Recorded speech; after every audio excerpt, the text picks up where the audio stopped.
లక్ష్యం కోసం శ్రీకాంతాచారి, కానిస్టేబుల్ కిష్టయ్య, యాదయ్య, ఈశాన్ రెడ్డి, వేణుగోపాల్ రెడ్డి ప్రాణ త్యాగాలు చేసినరో ఆ లక్ష్య సాధనలో మొదటి సంవత్సరంలో 55,000 ఉద్యోగ నియామక పత్రాలు ఇచ్చి ఆ దిశగా మా ప్రభుత్వం అడుగులు వేస్తుంది. వాళ్ళ లక్ష్యం కోసం వాళ్ళు కన్న కలలను నెరవేర్చడానికి ఈరోజు మా ప్రభుత్వం నిరంతరం కృషి చేస్తుంది అని నేను ఈ వేదిక మీద నుంచి గొప్పగా నేను చెప్పదలుచుకున్నా. ప్రతి వాళ్ళను తలలు లెక్క పెడతాం.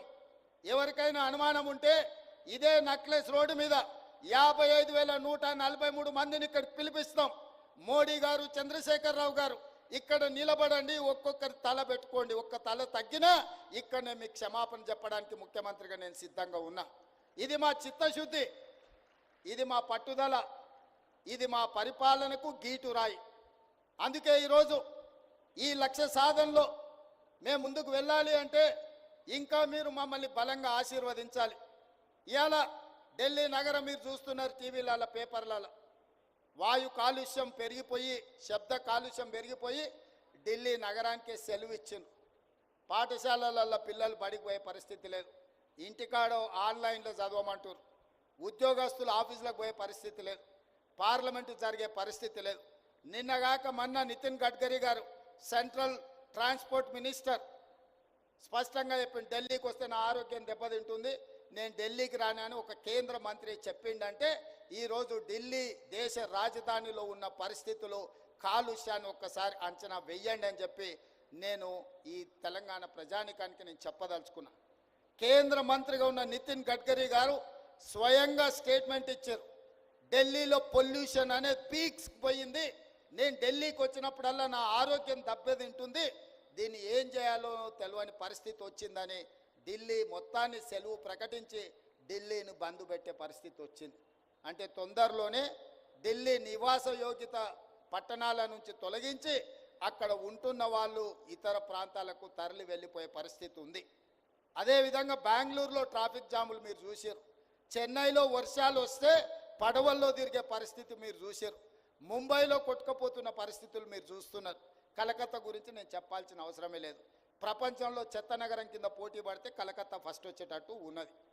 ఈ మహానగరాలల్లో 6 నగరాలు ఉంటే ఢిల్లీ, ముంబై, చెన్నై, కలకత్తా, బెంగళూరు, హైదరాబాద్ మన ఒక్కరమే కాస్తో కూస్తో బాగున్నాం. ఈ బాగున్న నగరం వేగంగా కాలుష్యం వైపు ప్రయాణం చేస్తుంది. ఈ కాలుష్యాన్ని నియంత్రించాలంటే ఆర్టీసీ కార్మికులు, రవాణా శాఖ సిబ్బంది నడుం బిగిస్తే తప్ప ఈ కాలుష్యాన్ని నియంత్రించలేని పరిస్థితి ఉన్నది. సామాజిక బాధ్యత, ఇది ఉద్యోగం కాదు, ఇది భావోద్వేగం. ఈ నగరం నిర్మానుష్య నగరంగా మారకుండా ఉండాలి అనంటే రవాణా శాఖ క్రియాశీలకంగా పనిచేయాలి, చట్టాలను పకడ్బందీగా అమలు చేయాలి. ఈ నగరంలో కాలుష్యాన్ని వెదజల్లుతున్న వాహనాలను నియంత్రించాలి. నియంత్రించడమే కాదు, నిరోధించాలి. నిరోధించిన వాటిని 15 సంవత్సరాలు పూర్తయితే వాటిని స్క్రాప్కు పంపించాలి. అందుకే స్క్రాప్ పాలసీ తీసుకొచ్చినాం. కాలం చెల్లిన వాహనాలను స్క్రాప్కు పంపించాల్సిన బాధ్యత మీ మీదనే ఉన్నది. అదేవిధంగా ఇవాళ డీజిల్, పెట్రోల్, ఇతర ఇంధనాల వల్ల విపరీతమైన కాలుష్యాన్ని వెదజల్లుతున్నాయి. మరి దీన్ని నియంత్రించాల్సిన బాధ్యత మన మీద లేదా? అందుకే ఈరోజు మనం ఈ ఎలక్ట్రిక్ వాహనాల కోసం రవాణా ఛార్జెస్ 0 చేసినాం. ఒక్క పైసా లేదు. వెహికల్ కొనుక్కుంటే వితౌట్ ఎనీ ఫీజ్ మనం బండ్లను రిజిస్ట్రేషన్ చేస్తున్నాం. కాబట్టి ఈరోజు నగరంలో ఆ వాహనాల కొనుగోలు పెరగాల్సిన అవసరం ఉన్నది.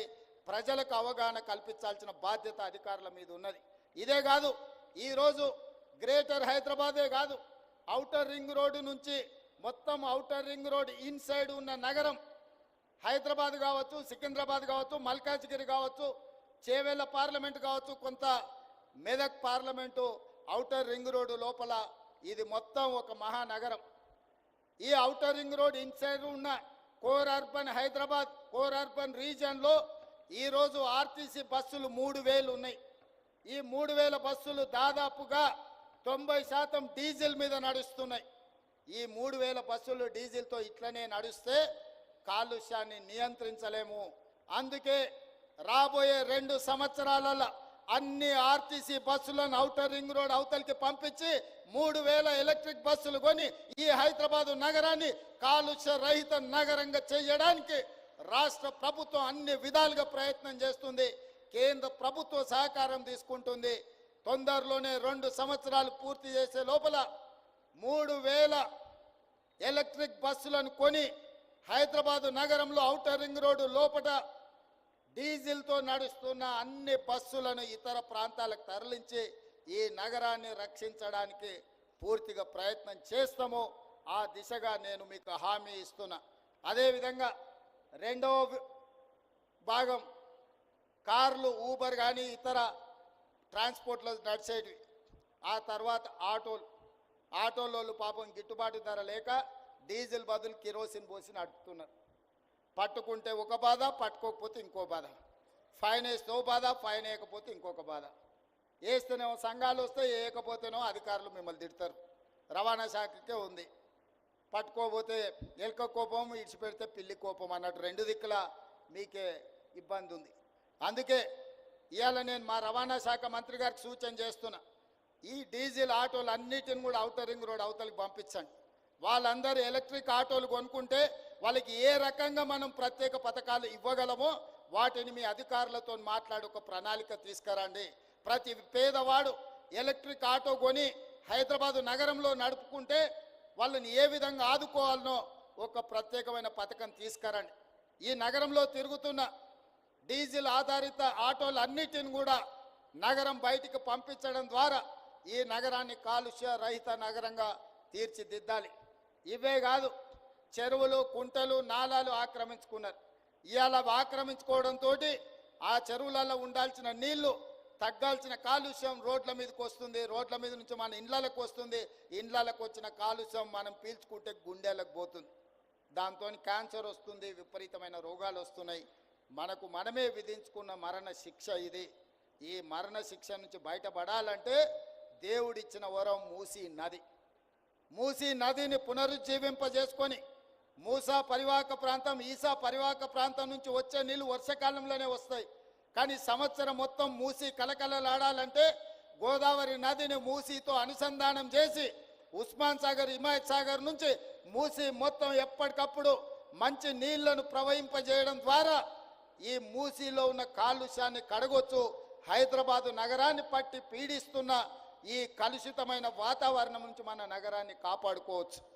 ఇవన్నీ చెయ్యాలి, ఇవన్నీ జరగాలి అంటే మీ ఆశీర్వాదం ఉండాలి. అందుకే ఈరోజు ఈ నగరాన్ని కాలుష్యం నుంచి కాపాడాలి. మన కళ్ళ ముందల్నే స్పెయిన్ మన చూసినాం.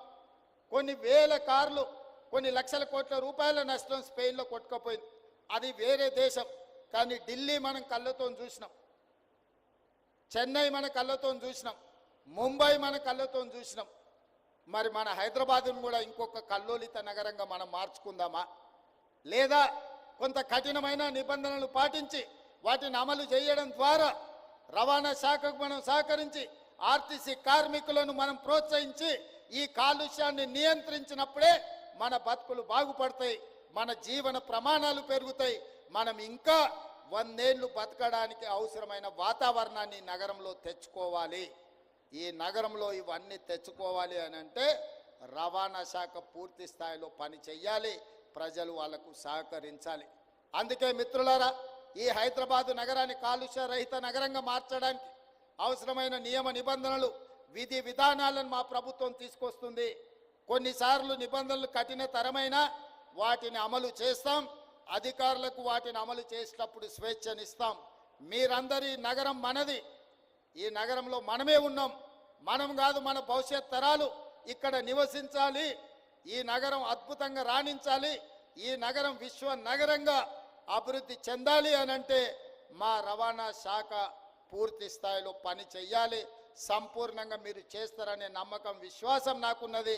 మా మిత్రుడు పొన్నం ప్రభాకర్ గారు ఏ విధంగా అయితే తెలంగాణ ఉద్యమంలో క్రియాశీలక పాత్ర పోషించిండో ఈ కాలుష్యాన్ని తరమడంలో కూడా అదే విధంగా ఒక ఉద్యమకారుడు అవతారం ఎత్తి ఈ కాలుష్యాన్ని పారదోలి ఈ నగరాన్ని కాపాడుకోవడానికి, ఒక అద్భుతమైన నగరంగా నిర్మించుకోవడానికి మీ అందరి సహకారం ఉండాలి. మీ సమస్యల్ని ఎప్పటికప్పుడు చర్చించడం ద్వారా మీ సమస్యల్ని పరిష్కరించుకుంటూ ముందుకు వెళ్తాం. ఈ సంవత్సరం